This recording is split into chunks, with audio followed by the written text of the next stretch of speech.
The Ride Home Rants podcast is brought to you by Reaper Apparel Company.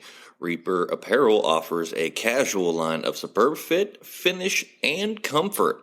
We design for those who refuse to die slowly and choose to live untamed. For those who aren't afraid to face the dark, for the ones that thrive in it, and for those who can appreciate life through a grim lens. That's Reaper Apparel Company. Go to the link in the description of this episode, use the promo code Mike Bono, and get 10% off.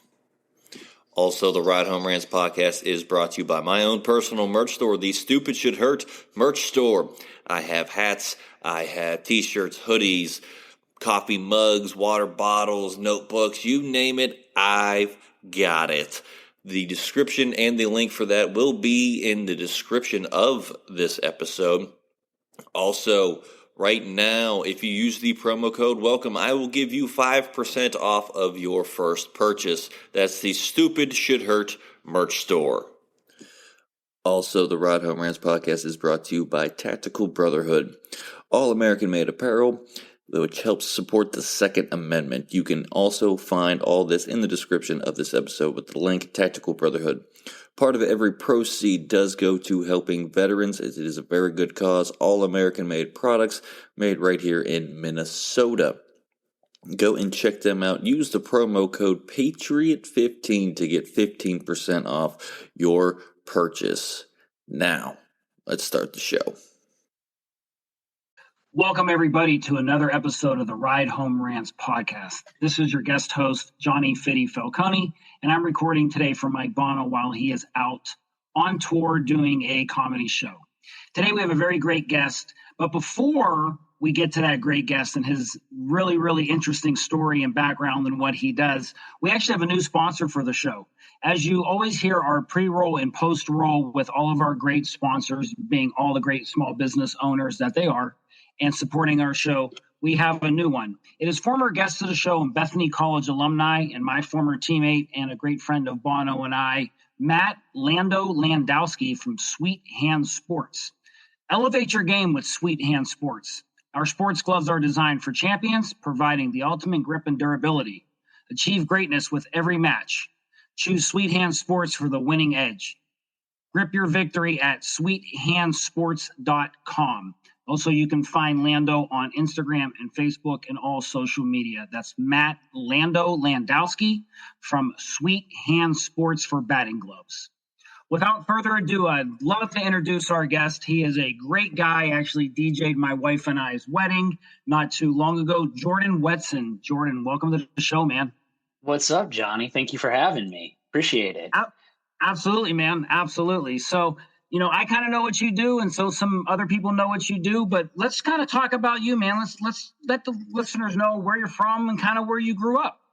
So I grew up in southern Ashtabula County, right on the border of Geauga County and Trumbull County, this is great if you don't know anything about Ohio, but Northeast Ohio, and I grew up pretty close to Don King's boxing camp. Like back in the 80s, Mike Tyson went out there and everything. I never met Mike Tyson. I was born in 89. But I grew up out there. And then back in 2010, 2011, I was working like at a fast food restaurant. And I was like thinking to myself, like, man, there's got to be more to life than this.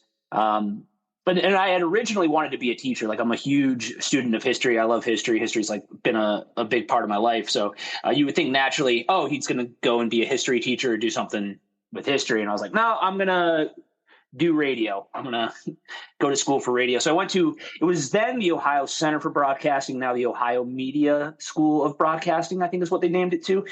So I did that for a little while. And then I got a job at the radio station in Ashtabula, moved up to Ashtabula back in 2014, and then just recently moved outside of Cleveland, about 20 minutes outside of Cleveland now. So, but I worked in radio for from like 2011, started as an intern, and then I worked from there up until 2013 or 2023. So, and then because radio doesn't pay a lot, especially radio in Ashtabula, as you might imagine. If you know anything about Ohio or Ashtabula, radio doesn't pay all that great. So I had to start DJing weddings and events. I got the opportunity, I should say, which is kind of a funny story in and of itself. But I started DJing weddings for extra money, and I've been doing that for 11 years now. So it's been a wild ride, to say the least. Yeah, for sure, man. It sounds like it. So, where in Ashtabula County did you go to school at? Being in the southern part of Ashtabula County. So I was at Grand Valley. Okay. And yeah, so that's in Orwell, Amish country, and we were the Mustangs. I played football. That was the only sport I played in high school. And like, I don't know. I don't want to sound like a guy who's in my 30s and be like, oh, like I wish I would have played more sports, but I wish I would have played more sports, Played football. My senior year was awful. We went 0-10. Something I think about still, it's like sometimes I'm like, man, why do we try to run power offense with an offensive line of guys who are like 200 pounds? Why were we trying to run a power I offense? So it's something I think about, but, high school, like went to school at Grand Valley. Before I went to high school at Grand Valley, my mom put us in a private school, which was a very weird experience, to say the least. It was in this guy's. It sounds so much worse than it was, or maybe it is as bad as I make it sound. It was a house, it was a church, and it was a school. And the school was in this guy's basement. It was 4 classrooms, and we worked in these things called PACEs. And PACEs were an acronym for Packet of Accelerated Christian Education. And you just worked at your own pace, which is awful if you're somebody who does not like to learn. And like the goal was to do like 4 pages of your work, 4 pages of your workbook every day. And then you had to do like 12 of them a year. And it was just a very bizarre experience. Like every time I think about it, I'm just like, wow, that was wild that I went through that. But going into my freshman year of high school, my mom was like, to the guy who ran the school, she was like, hey, does he start getting credits his freshman year, or does he have to wait till his 15th birthday? I'm born in November. And he was like, oh, he'll start getting credits on his 15th birthday. And my mom was like, oh, okay, well, I can't have that. So she put me into public school. So I like to think that I'm really well adjusted, going from a classroom of like 15 people to a school, that had a couple hundred students. I mean, still small town, but yeah, I'd like to think that I'm pretty well adjusted. Considering that I was from 5th grade to 8th grade, I was in this weird school in Bristolville, Ohio, which is in Trumbull County. Yeah, I can definitely say you've turned out to be a really, really great guy from our interactions and everything. Oh, thank you, man. Yeah, absolutely. So, I'm actually a huge fan of Orwell. I love Orwell. I think it's a great place. I've actually been there a ton. I coached against Grand Valley back in the day when I was a high school coach. So I got to ask, was Chicago's and A&W there when you were growing up? No. So, dude, Orwell is the strangest thing. So we used to have a Dairy Mart. Now it's a Circle K. And there used to be a Taco Bell in the middle of that Circle K, if you've ever been in there. Okay. So there was a Taco Bell, and it was there from like, I want to say 98 to like 2006 or so. Now, when they put in the A&W and Chicago's was originally a Subway. But the owner at the time, he didn't want to pay the franchise fee anymore. So he put in Chicago's. And then like Maria's Pizza, which at the time when they put in Maria's Pizza Shop, we were like, just another thing that Orwell needed. It was a pizza shop. Because if you've been through it, you know that it has House of Pizza. It had a Domino's at one point. It had like five pizza places. So we're like, and they changed the name of Maria's now because there's a new owner. And then A&W came in, I want to say like 2000, 99, 2000. So we had to wait for it. Yeah, we had to wait for it. And to be honest with you, like you would think that like growing up there, I would have A&W. I would have had A&W all the time, but that like wasn't really the case. Like I've had A&W like obviously I've eaten at A&W, but it's not like some place where I'm like, oh man, like I got to go to get A&W again. It's kind of like Eddie's Grill in Geneva on the Lake, which is obviously like, if you're not from Ohio, if you're not from Northeast Ohio, Geneva on the Lake is kind of like a tourist spot, resort little town. And there's a place called Eddie's Grill, and that's like where all the tourists go. That's where all the visitors go. It's like, if you're from there, it's just like, oh yeah, like Eddie's is okay. Like there are other places you can go and get a cheeseburger, but it's, it was unique. It was a unique, thing having an A&W and then having people travel to our little town just to eat there. We'll be back after a quick break. Big labia energy. But if I eat a little cheese every day, just keep it. It's like I have a tolerance. Yeah, for cheese. Good Same job with building cats. up your tolerance. Like if I pet a cat every day for the first week or two. I thought you were going to say if I eat a cat a little bit every day, starting at the tail and just ate a little bit, that'd be fine. But if I didn't eat a cat for 3 months, I would totally start at the face. Why would you start at the tail? If someone put a gun to my head and said, "Eat this cat," I'm trying to think of an acceptable scenario. About a feline, right? Oh, did you think I was talking about pussy? Maybe it could go there. I don't want to eat a cat. I want to eat a pussy.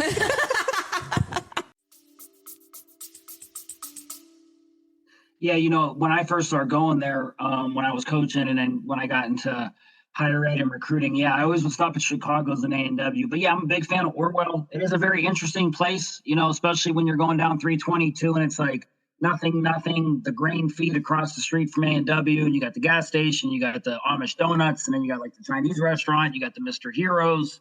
Then you go farther down and you got like the random gas station and like the Amish restaurant and like furniture. And all those are combined. All of those are new. Like those are all like new developments to the town, to the village, like we didn't have the Chinese restaurant when I lived there. Mr. Hero is like a very new thing. Like it was a couple of car dealerships, Midway and Reels, shout out to them. I've never bought a car from them, but they've been in Orwell for a long time. And then like now it has a Mexican restaurant, and it's like, the stuff in that town is so weird. Cause like you would look at the demographics of Orwell and you would be like, I don't know why there's a need for this much commerce, but, or how like this town can support this much commerce, but they make it work. And it's honestly like, I mean, it's close because when you're in Orwell, you've got Windsor, Hartsgrove, Rome, Rock Creek, and then even people from Jefferson are going to travel over. Middlefield. So yeah, I mean, I know I'm being super like regional here when you have a worldwide listening base, but yeah, hey, if you're listening and you're like, oh, I want to visit a place that no one else visits ever, come to Orwell. It'll be a good time. You can eat our food. And you know what? You get some good food, and you're not that far away from going up to the town of Ashtabula and hanging out on Bridge Street and Burkett's and all the good restaurants. Oh yeah, there. Yeah. Those. So, I mean, I could go on a tangent about Ashtabula, man. I don't know how much time you got. And it's like, but Bridge Street's like that one town or like that one street in Ashtabula that like I would tell people, look, like if you're going to experience Ashtabula, go to Bridge Street and then go somewhere else. Maybe go to Walnut Beach, but don't travel too far east. Like don't go to Main Avenue. Don't go to the quote unquote mall. Like we've got a Walmart, and that's it. Like you want the best that Ashtabula has to offer. It's on Bridge Street. I would say going through some Ashtabula now and things like that. There's some parts of it that have surprised me, right? Like Bridge Street is pretty nice. And what they put in by the mall, not necessarily the mall, but by the mall and the restaurants and the Walmart and all that. I'm like, okay, and then you see the houses on the waterfront. And you're like, all right. Then you see other parts and you're like, no way. So yeah, dude. It's a interesting place. It is, and it's just like Ashtabula. When you look at the specs of it, it's a lower income town. So like obviously it would make sense like to have some of those businesses there. But like when you're on the lake, like right on the coast of the lake, that's where a lot of like it's a lot nicer. Like once you get into the harbor area, like that's where like you see like the doctors, the lawyers, the people who are have good careers. And not to say that like the people who are, more blue collar, don't have good careers or anything like that, but it's just more affordable, more sustainable to be more Eastern Ashtabula or in Ashtabula Township, you know. And a lot of the people have had those homes in their families for 20, 30 years. For sure. For sure. I mean, you can look at some of the homes and say they are, really, really historic. And I think for the people from, the Midwest, the Rust Belt, Pennsylvania, even parts of New York, even West Virginia, that listen to this show, I think they can relate to that, right? Like Ashtabula is an old steel town. It was an old shipping town. And unfortunately, when those jobs and things got moved on or there was no need for them, it was very hard to rebound. And I think where they've only tried to rebound is like retail. You're trying to get maybe like food, and trying to make it somewhat of a tourist destination. But I think, just like Youngstown has heard or Western Pennsylvania has heard or Warren has heard, it's just really hard to find the money to tear down those old mills, right? And redevelop that property. And I think that really is what sometimes hamstrings these towns along, that they can't completely redevelop. Yeah. And I think sometimes it's a lack of vision. It's a lack of leadership. There's a lot of things going on at the time of this recording with Ashtabula that are great, but there are things that are bad as well. And, keep bringing in dollar stores, and now we're seeing dollar stores close, and dollar stores only hire 4 to 5 people. So when they say, oh, we're bringing in jobs, like, you're not really bringing in all that many jobs. The jobs are coming from construction, which might be out of town. But like Ashtabula, there are parts of Ashtabula that are going through this phase of renovation that are becoming more modern, and they're finding ways to bring beauty back to the city. Ashtabula is a place of tremendous potential. I think it's just finding the right people who have a vision, who are willing to make tough choices and willing to do things. Like, Bridge Street, back to Bridge Street, it's putting in a new hotel. They have these condominiums coming up, these loft places. And yeah, that's nice, but you also have to consider the rest of the city. The rest of the city has to be in play here. Like, what are we going to do about the increasing homeless population? What are we going to do about the housing market? What are we going to do to bring in new people? What are we going to do to keep people from leaving the city and people from leaving the county?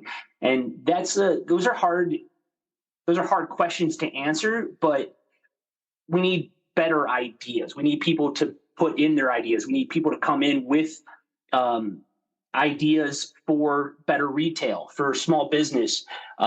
Restaurants can be a big part of it too. Like, it's an interesting crossroad, I think, for the city of Ashtabula to like figure out what it's going to do, and then also like understand its history too, and do more with its history. Ashtabula is, one of those towns that I don't think a lot of people know about or talk about. Like, and unfortunately, it's an ugly piece of American history, but the Ashtabula train disaster in the 1800s at the time was the country's biggest train disaster, or worst train disaster at that point in history. I think it has since been eclipsed by, I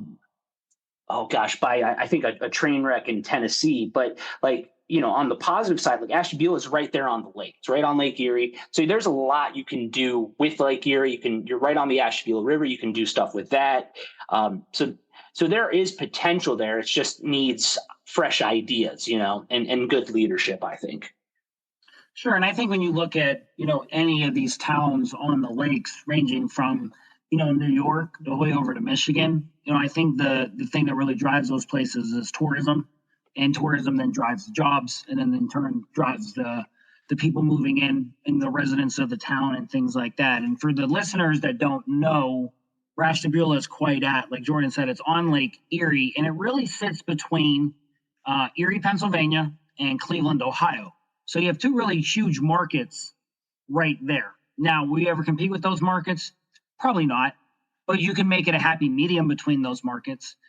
Because again, there is a lot of potential there, but it is a very, very unique place. So, Jordan, then, you talked about it. You graduated from Grand Valley, and then you ultimately went into, broadcasting school But in the meantime, from your graduation till that time you enrolled there, what were you doing in that aspect of your life? So I was working at Dairy Queen, and from Dairy Queen, I went on to work at a dollar store, and then worked for my uncle for a very brief period of time. My uncle is a contractor, and then went back to Dairy Queen. Well, I got fired from Family Dollar, which is a story of itself. I stole $6 from the company, but I didn't realize I stole $6 from the company. So they fired me for it. It's a dumb story. I'm a dumb guy at times, so I wasn't thinking that one through. I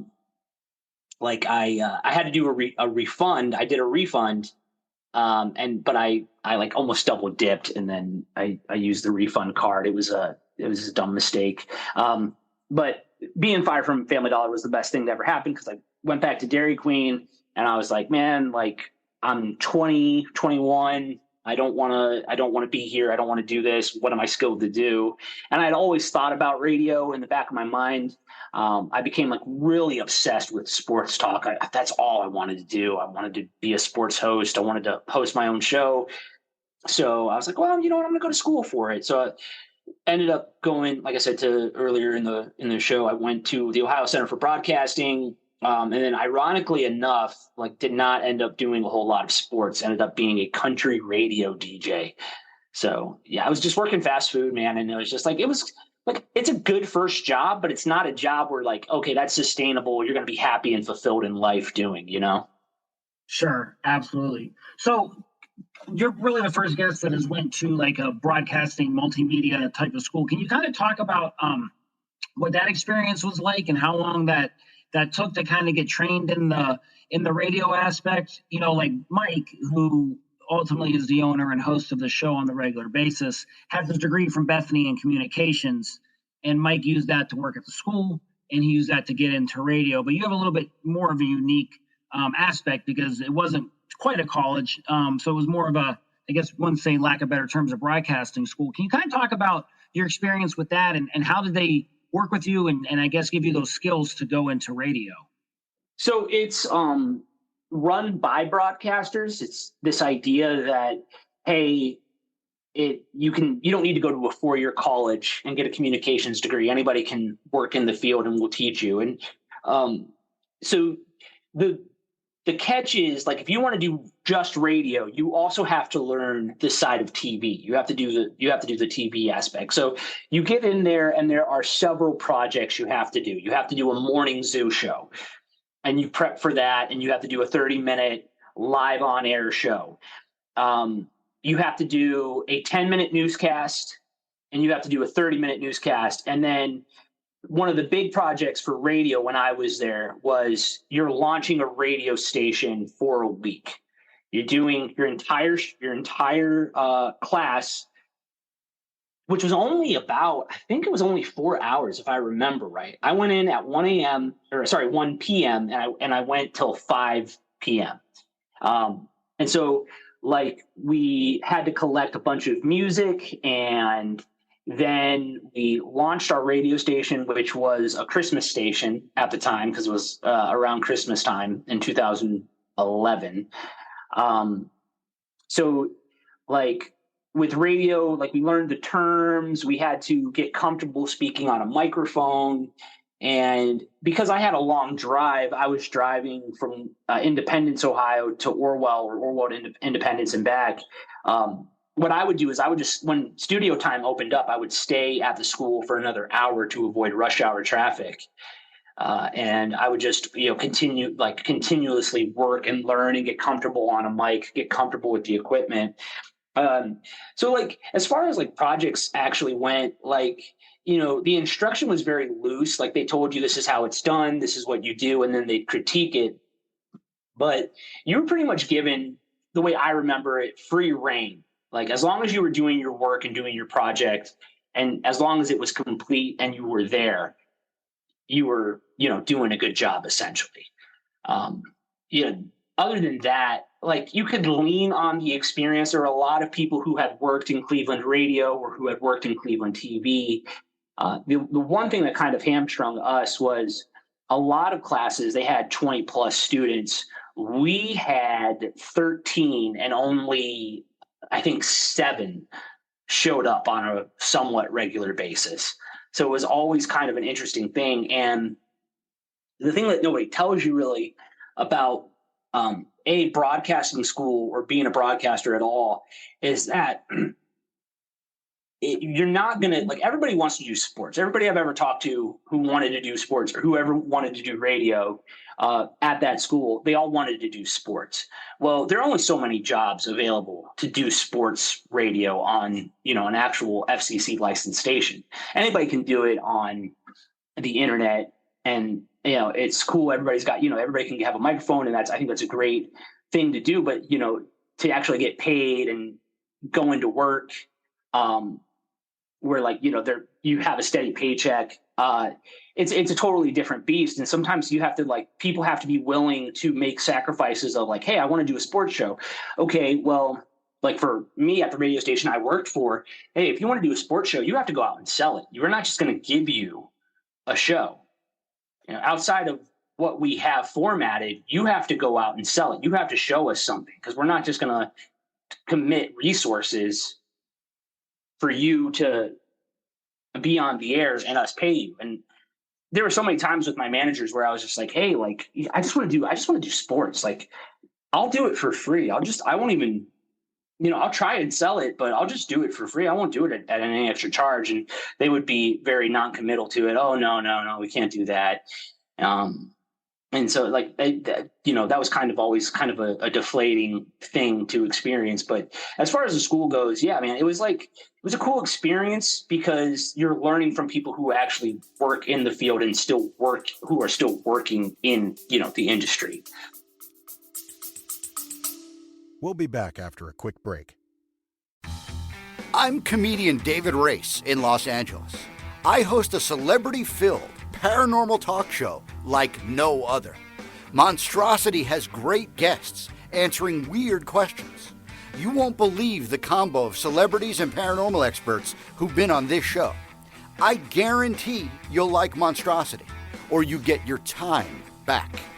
Go to monstrositypodcast.com right now and take a look.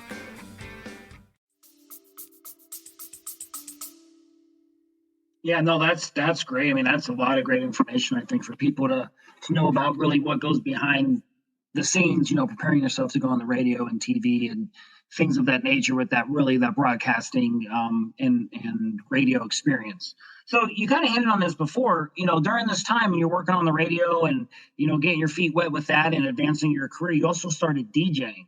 So can you kind of talk about how your DJing path started?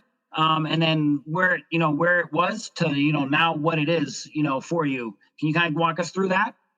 Yeah. So I was working part-time at the radio station. I got hired in February 2012, and just making, hourly wages. And I think I could only work 20 hours a week, and it's not a lot of money. It's probably like $200 a week. So you're not bringing home a whole lot of money. Right. And I was in a band from 2007 to 2010. I was in a band, and I had bought a PA system for practices. There was a girl that I went to high school with, and she texted me out of the blue or messaged me on Facebook, and she was like, hey, Jordan. She knew I worked in radio. She knew I had gotten a job in radio. She was like, hey, can you DJ my mom's 50th birthday party? And I was just like, I mean, yeah, I can. So I loved my equipment, and I'd have to show you a picture, Johnny. It was like the most pathetic setup I think like you'd ever see. Like, I brought this little dinky PA system, maybe 150 watts, not very loud, no bass, nothing like that. And I maybe had 50 songs I could play. I did not have a whole lot to work off of, but I did my best. They paid me. And then for some reason, like, they asked me back, and I was like, okay, yeah, for another birthday. So I did that. And then all of a sudden I'm DJing a couple small events here and there. I remember bringing my DJ equipment to my uncle's 40th birthday party. I don't even think he asked me to do it. I was like, yeah, I'll be there. Or I'll just be like, hey, is it okay if I bring my DJ equipment? So I brought that. And I had no idea. I think I was playing stuff I wanted to play. I had no idea that it's not about me. It's not about like what I want to play. Did not pick up on that at all. But people kept asking me, hey, can you DJ? Can you do this? And I kept saying yes. And then in the fall of 2013, somebody reached out to me and they were like, hey, can you DJ my wedding? I said, yeah. And again, just went out there, not a whole lot of equipment, not a whole lot of resources. And I did it. And they say you never forget your first. That wedding was wild. I think the bride's dad had a heart attack in the front row. He's okay, but like as they were going through their vows, I think he had a heart attack. And then I DJ'd the wedding, and then again, people just kept asking me to do it, and I kept saying yes, and I kept making more and more money, buying better equipment, putting more money into resources. I bought new laptops. I subscribed to music services. Being at the radio station during that time was also a great resource because sometimes people want songs that are hard to find. So you could just totally just find the song on YouTube and then rip it online, like like an audio file to it, and then transfer it over to your computer and you always have it. So yeah, like it was just like, I was always thinking to myself, I need to upgrade this. I want to upgrade these speakers. I want to get these speakers fixed. I want to update my mixing board. For the longest time I was working off of one laptop, and then I decided, hey, you know what? Like 2 laptops is best because sometimes I need to look for a song, and I don't want to, ruin the flow that I have going. So I just kind of stuck with that and just like always trying to find a way to improve. And for better or worse, like I always look at it like kind of like I want my success rate, the way I see it, is like how many people are dancing. If people are dancing, it's a good night. If people aren't dancing, I feel like I'm not doing a good job. But I never really take into consideration sometimes people just don't dance. Some people aren't dancers, and they just hire a DJ because they need a DJ there, So it's always interesting. Now there are a lot of people who like they mix songs together, they blend them together, they have great transitions. Me, I'm just like, I'm gonna play the song, and I feel like now doing this for 10 years, 11 years now, I feel like I have a good feel on what the crowd wants and what the crowd likes. And if you want to give me some direction, like, hey, like we would love to hear like Usher, Daddy's Home. All right, hey, great, that's great. And then that kind of like gives me a better idea too of what people want. But for the longest time, I was just like, I would send out like, hey, send me a list of songs you want to hear. And people would send me this song, like this big list, and I would play every single song on the list, but not really knowing the song. And I would be like, okay, well, this song is sad and it's melancholy, and it's not like, just because you like the song doesn't mean necessarily that it's a great wedding song. You know what I'm saying? Like I can't tell you how many people will play, like, it's a great song, right? Like Fast Car, especially the Luke Combs version now. Like people love that song. And it's great. That said, like, is it really it's not exactly a cheery wedding song. In the story, it's a girl going through all of these hardships in life. And then at the end, she's like, hey, you know what? You don't even see your kids. You're out at the bar. You don't see your kids. Don't even bother coming home. And I was like, I don't know if that's like a great song to play at a wedding. So it's always funny just to be like, interact. I enjoy interacting with brides and grooms, especially. And then the more comfortable I am with them, the more comfortable I am. And I think that allows my personality to shine through. I think more than anything, I'm a personality guy. And so I like to have fun on the mic. I like to have fun with the bride and groom. I like to have fun with their bridal party and give them a little, give them a little heat every once in a while. So I really enjoy DJing. And it was a happy accident to say the least. Yeah, no, for sure, man. And I can attest that you are a great DJ and you keep the party going. So, one thing I think when people are going through weddings, right, or you're a vendor for a wedding, right, like you're outsourced for a wedding or if a couple's picking a wedding, I think is an interesting thing is the venues, right? People always have an idea of what they want and they try to find these venues that fit them. So, I've been to my fair share of weddings, probably over 30 of them since I've graduated from college all across the country and stuff. And I'm sure you've been to your fair share too, and especially with DJing. Can you kind of talk about some of more of the venues, the more memorable venues that you've had to be at and, kind of tell the guests about them and, maybe give some of these venues a little bit of publicity, but like, what are your top 5 or some more of your interesting ones, Jordan, that have stood out to you that you've been at? So the one, I can't remember, was it Aurora Farms? Was that yours? Is that the one you were at? It was Aurora Meadows.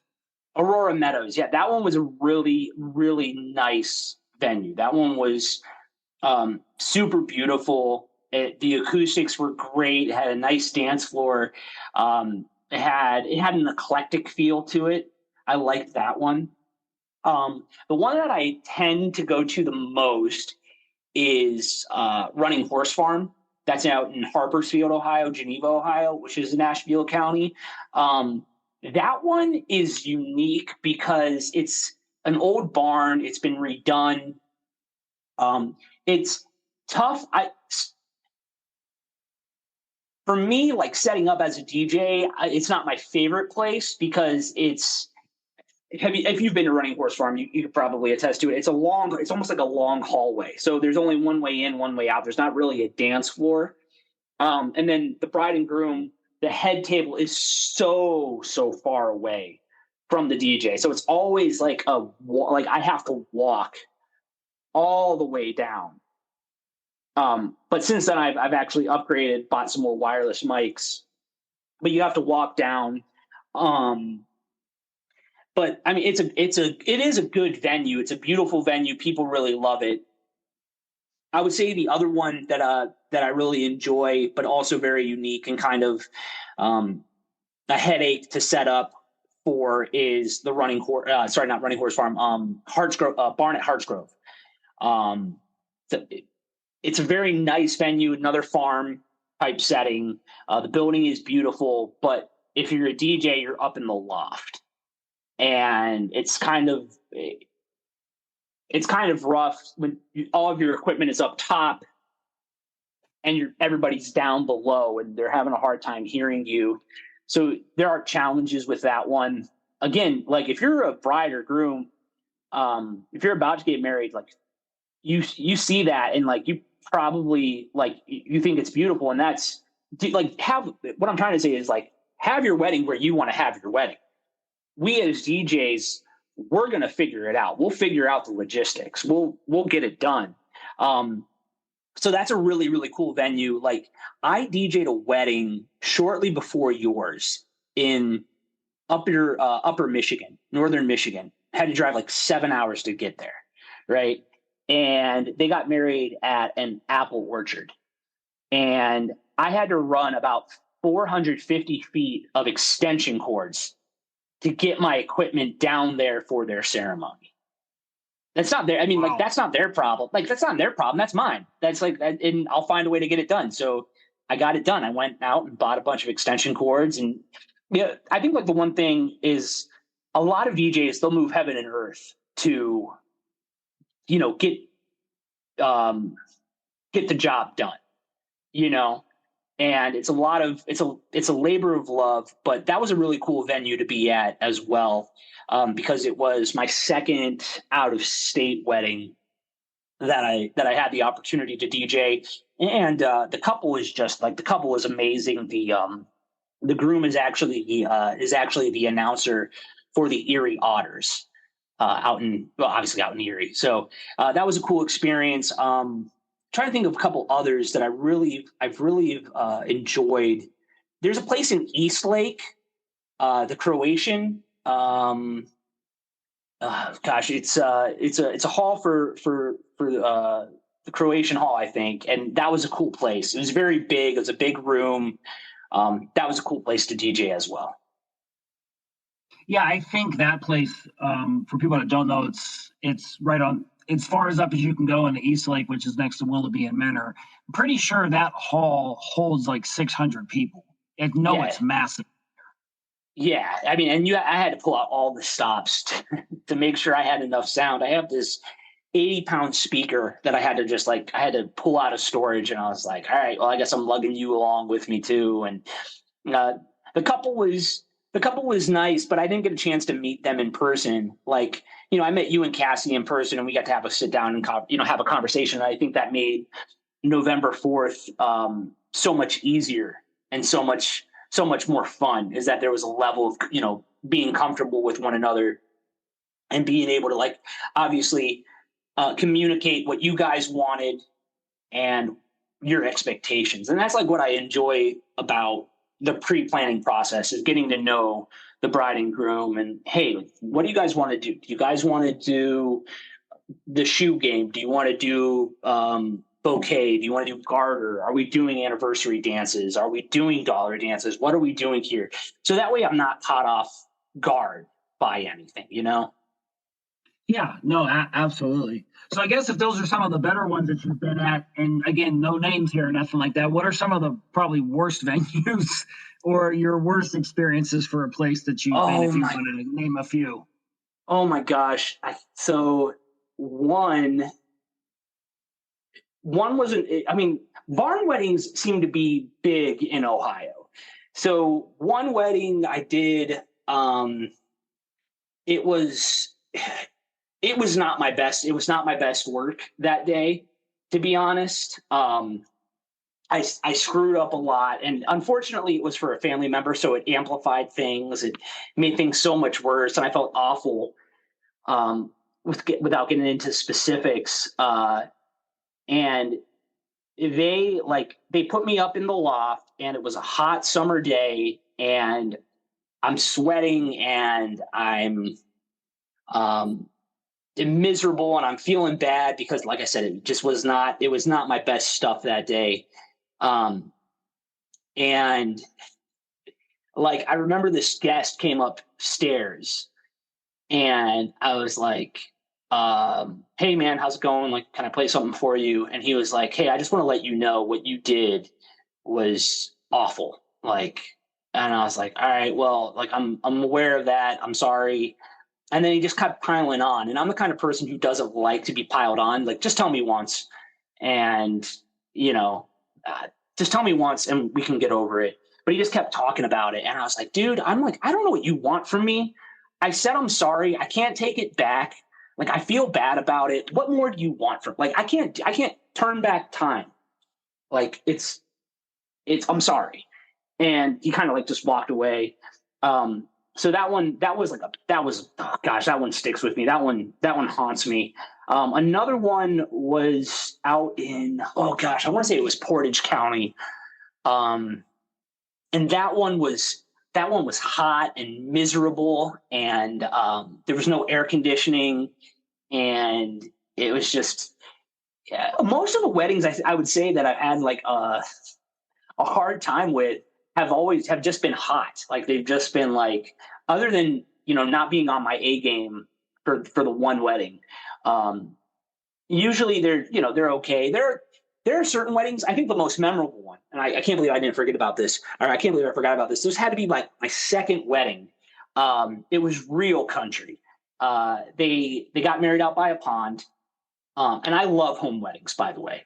If you get married at home and you just rent out some tents and tables and chairs and get me some power, and there's no curfew, you don't have to be out of the venue at a certain point. I love those weddings because you're completely unrestricted.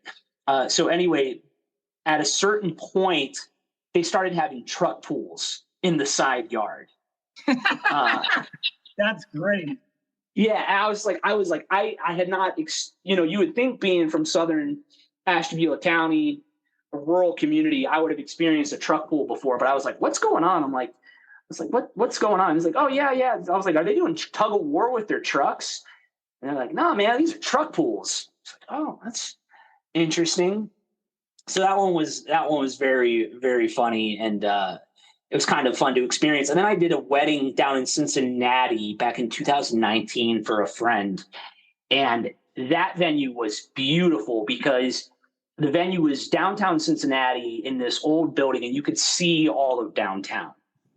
And that was such a cool experience too. It was a long drive, not as long as driving up to Upper Michigan, but it was that was a cool, because it was like my second time experiencing Cincinnati, my first time to experience Cincinnati as an adult. I got to stay downtown.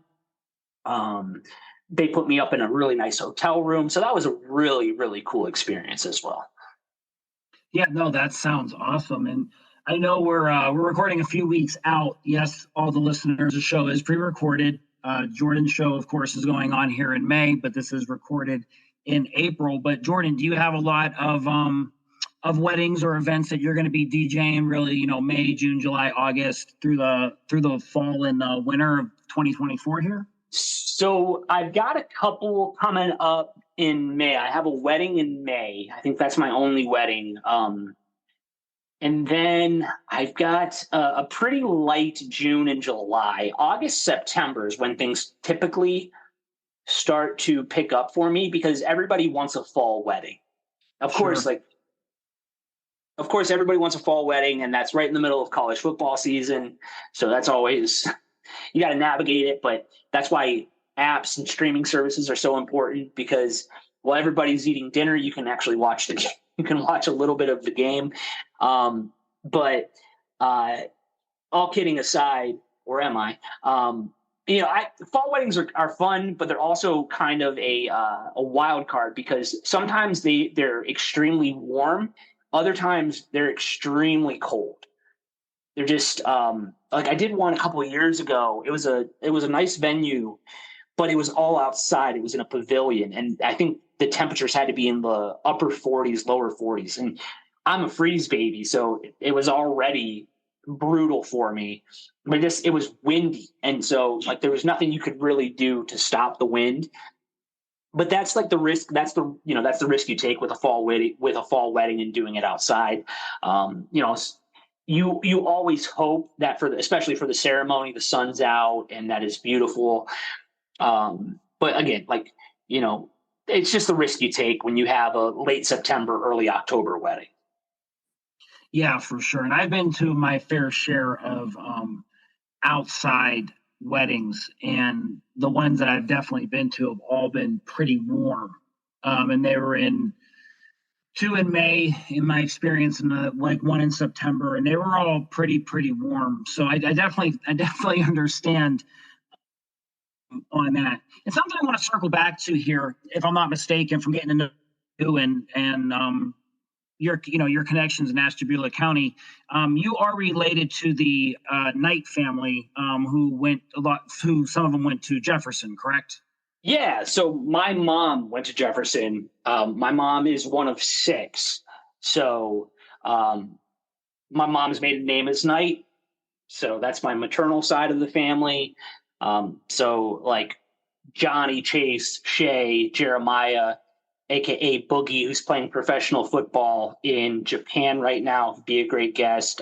Johnny went on to play a little minor league baseball. Chase is out in California. Shay, my cousin Jared, so many, obviously I have other cousins. I think I come from a family of 30 plus cousins.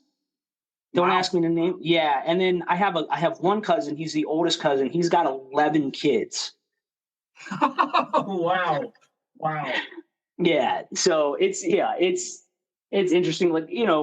I come from a pretty athletic family, and I got the short end of the stick when it came to athletics. I have a pretty athletic build, not a great athlete. Despite it wasn't for lack of trying, played basketball, roller hockey, and football. But But yeah, no, instead I just got like a little bit, I'm just kind of funny, just a little bit funny. And that's it. Well, I wanted to bring that up because, the Knights are very well known in Ashtabula County, right? Especially, Boogie with his career at Jefferson, and going on to play major college football, now playing professional football, in Japan. And with that being like your little cousin, right? What was that experience like, watching your little cousin have all the success in high school, go on, have an illustrious, Division I football career, and go on to play professional football in Japan, and hopefully here maybe in the Canadian Football League, or hopefully the NFL in the future. So what does the big cousin in you say about everything going on with Boogie? Oh man, dude, just so proud of him. Like, I can remember him being a little kid and playing in the side yard of our grandma's house. And my grandma's house, I don't know if Cassie's ever shown it to you or not, if you've ever driven by it, but there was a field, almost like a 30-yard football field, like just naturally there. And so Boogie was always kind of like, he reminded me of Barry Sanders, like the way he moved, the way he, even as a little kid, he was tough to like tackle. He was juking, hand in the ground, moving around. And, I think anybody who aspires to be, who wants to reach that level, they have to understand the commitment and dedication that goes into it. This kid, from the time he was in 5th or 6th grade, was waking up before the sun, going to the gym, lifting, running drills, going back, lifting again. He's put so much. There's a TikTok of him of what he was doing at ULM, what he would do on a daily basis to get ready. And the kid just put so much work into everything he did, and to go on to be Ashtabula County's all-time rushing leader, right? And to become a preferred walk-on at Ohio State, and then Akron, and then, move on to ULM. Like, the one thing like people have to understand is like, yes, like talent is a big part of it, but being willing to put in the work and constantly improve yourself is like so key to reaching your goals. He is a guy who is just ultimately committed. He's had a goal since he was young, and he could have, it would have been easy for him. He also didn't settle, right? Like, he could have went on and played at a Division III school or a Division II school or a subdivision school. And he didn't want that for himself. He wanted to play Division I FBS. And, to his credit, despite some setbacks with injuries, he went out and he did it. So like, that's like, it's, dude, to see him do that, it's like, it makes you super proud, and it makes you like kind of like feel like you accomplished too. Like you accomplished something, even though it has nothing to do with you. But like, to see him out there and win Rookie of the Year in Japan, and have these big games out in Japan, and, chase these opportunities. It's like so cool, man. It's so cool to experience, and so cool to see. Yeah, no, for sure. I know your family has done some really great things, especially your cousins with Boogie and Johnny and Chase and Shay and yourself. So I know you guys are all doing great things out there, which then kind of leads me into this next part, right? Because we were talking a little bit of history, right? Your family background, and leading into another historical thing. Have you ever heard of Jim Thorpe, Jordan? Jim Thorpe? Yeah, I've heard of Jim Thorpe. Yeah, of course. So I actually have a hoodie on right now. I was just in Jim Thorpe, Pennsylvania, a couple weeks ago. Have you ever heard of that town?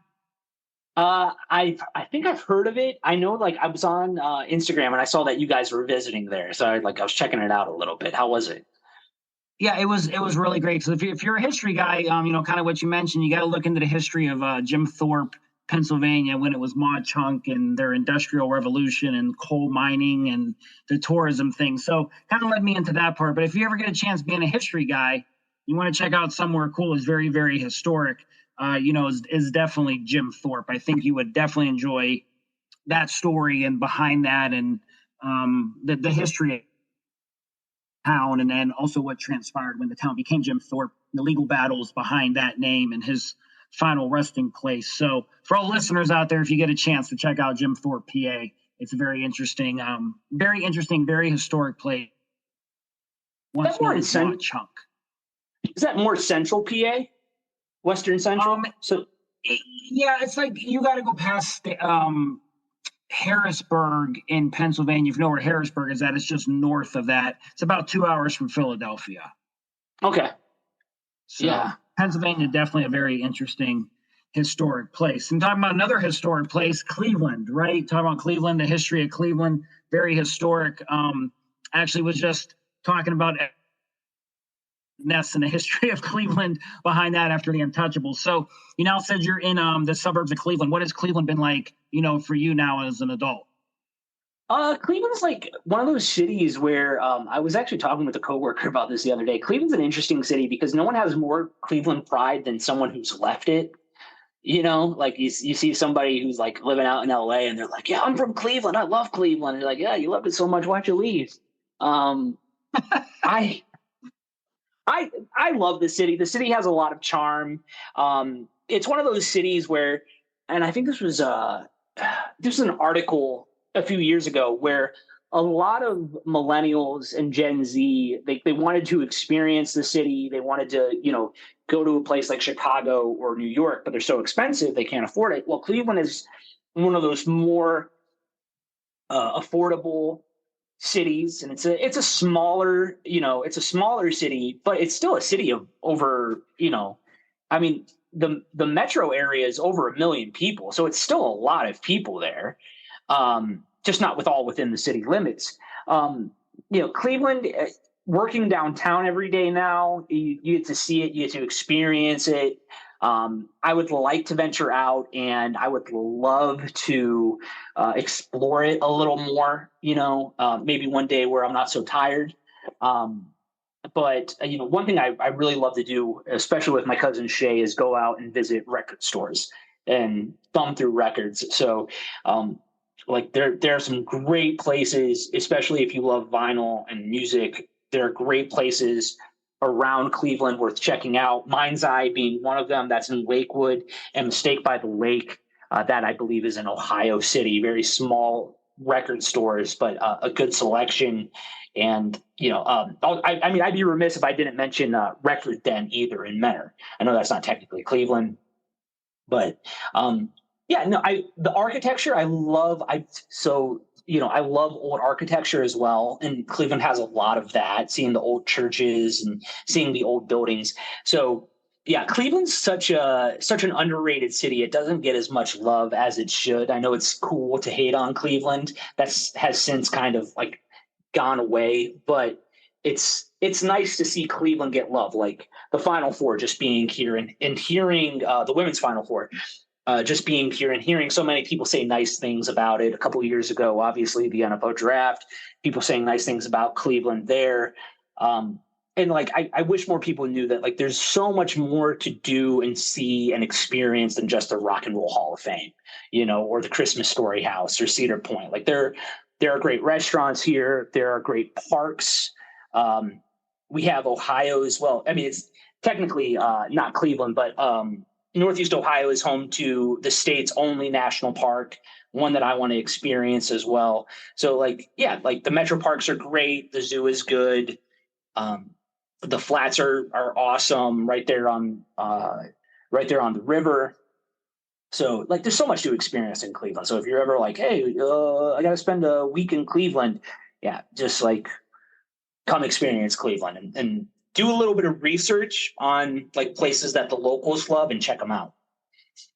Yeah, for sure. And I think, not being from here and coming here a few years ago, I think Cleveland's definitely underrated too. And some other things like you didn't mention for the listeners, if you are interested, Cleveland's the second biggest art district in all of the country. It has great museums, Natural History Museum being one of them outside the Rock and Roll Hall of Fame. A lot of historic things here. Again, Elliot Ness, who was in the Untouchables, who battled Al Capone during Prohibition in Chicago. Elliot Ness came to Cleveland, was the public safety director, after that.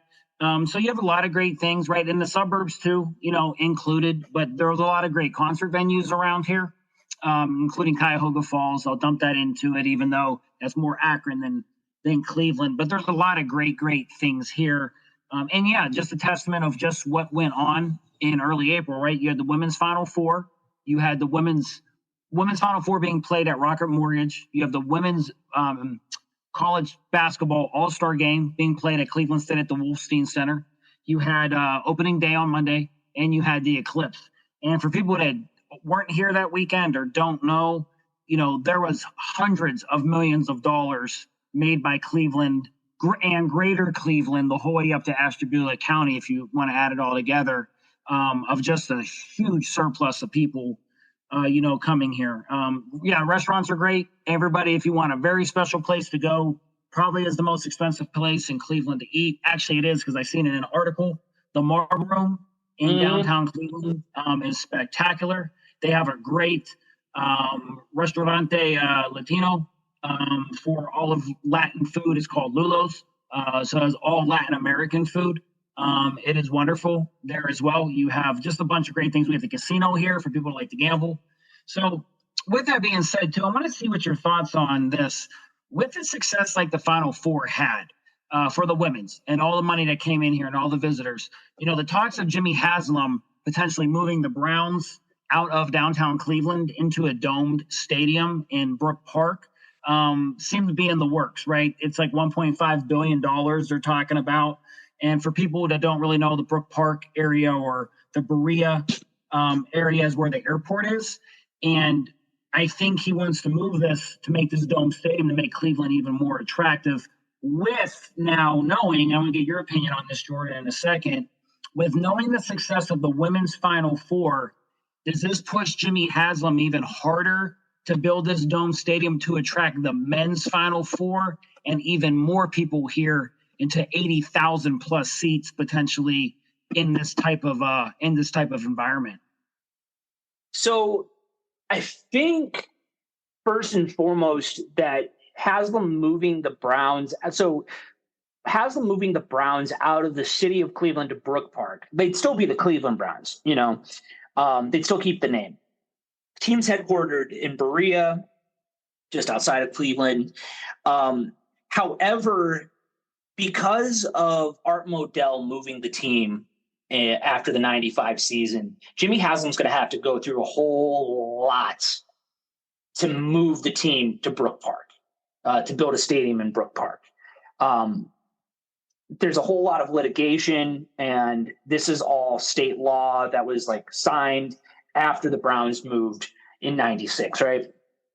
So I get it, right? Cleveland Browns Stadium is a beautiful stadium on the lake. However, when you play into late December and early January, it gets kind of cold. And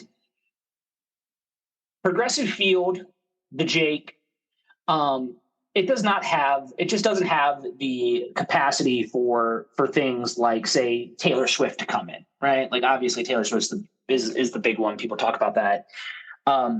So you have to find a way to put Cleveland more on the map, and what better way than a dome, right? Because you can host indoor events, right? Indianapolis is a colder city as well. They have a dome. They've always played. Well, they haven't always played in a dome, but they play in a dome, and their field house is used for all kinds of events. So, I get what they're trying to do. I understand what they're trying to do. I don't see it happening in the future. I don't see it happening anytime soon.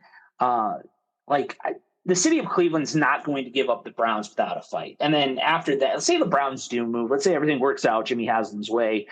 and the Browns built this beautiful new domed stadium in Brook Park. What happens to Cleveland Brown Stadium then?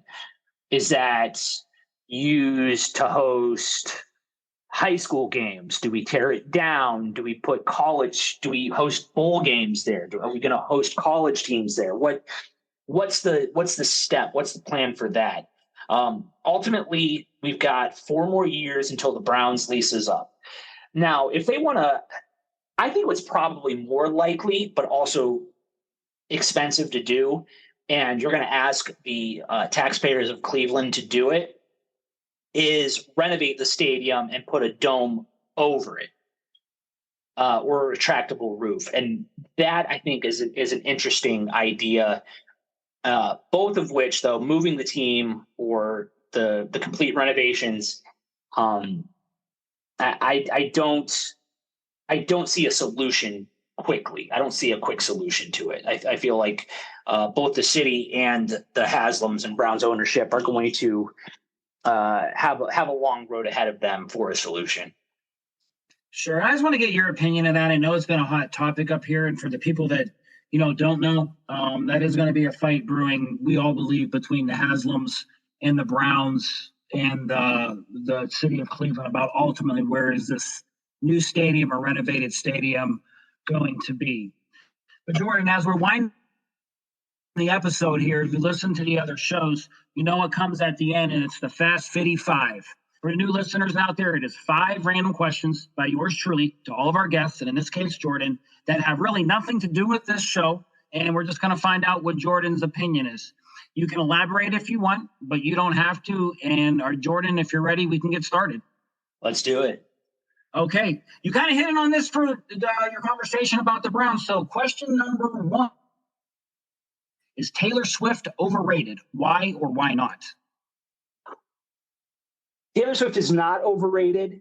While she might not be my first choice of music or my choice at all in music, I think that her impact and her influence, especially on people from 15 years ago to now, and those people's kids, and how she helped bring kids.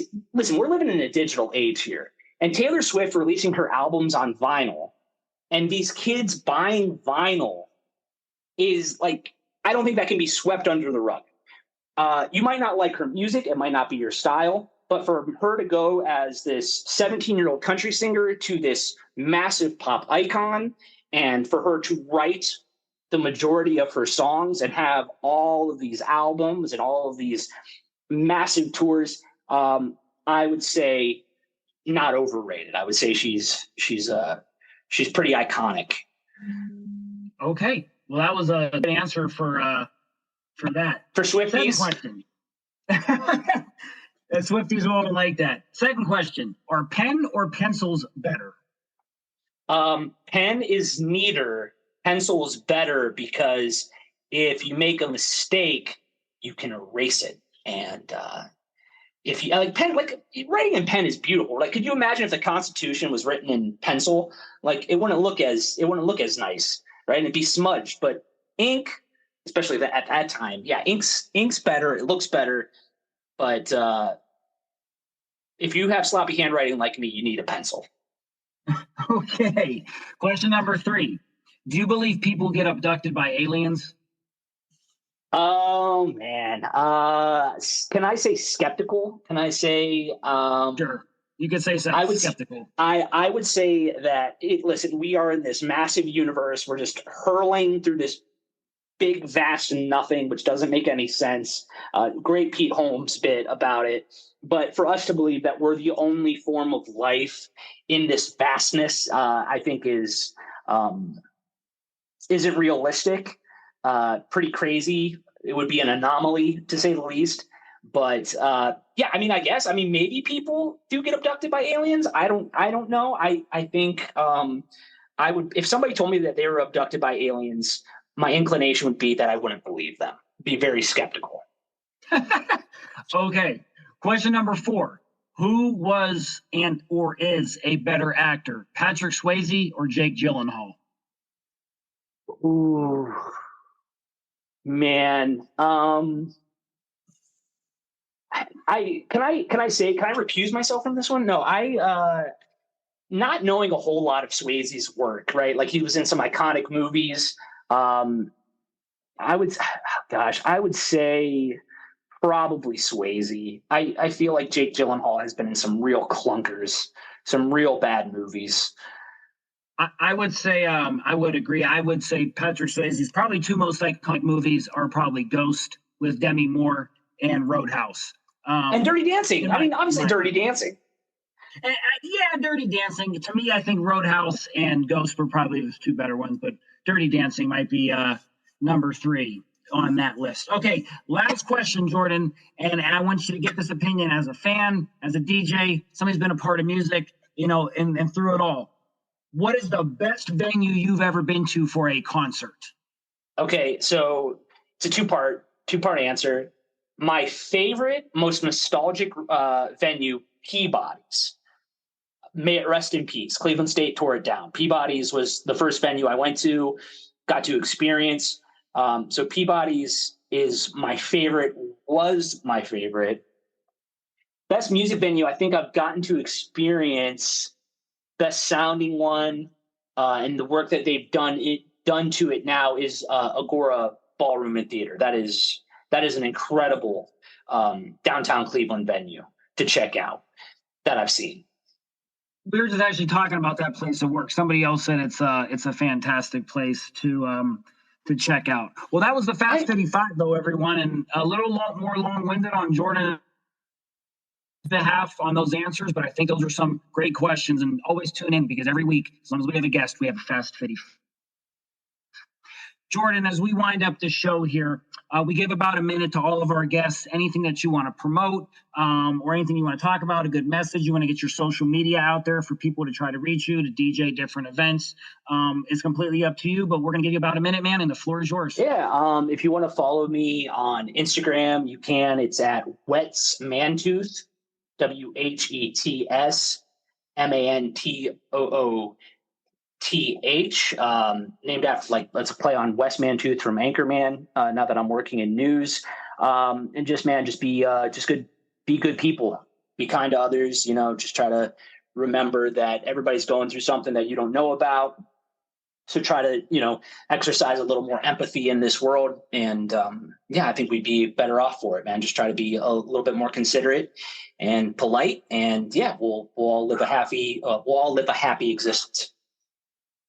It's a perfect way to end the show. But I can definitely vouch Jordan is a great DJ. He's even a better guy, and he's a great friend. And we appreciated him for our wedding. Everybody, I do recommend them very, very highly, whether it's, a wedding or a birthday party, whatever, you have in mind, you want to get a hold of a great DJ, it's definitely Jordan. That's going to do it for this week's episode of the Ride Home Rants podcast. As always, if you enjoyed the show, be a friend and tell a friend. And if you didn't, tell them anyways, because I bet they like it just because you didn't. This is Fiddy signing off, and we will see you next week.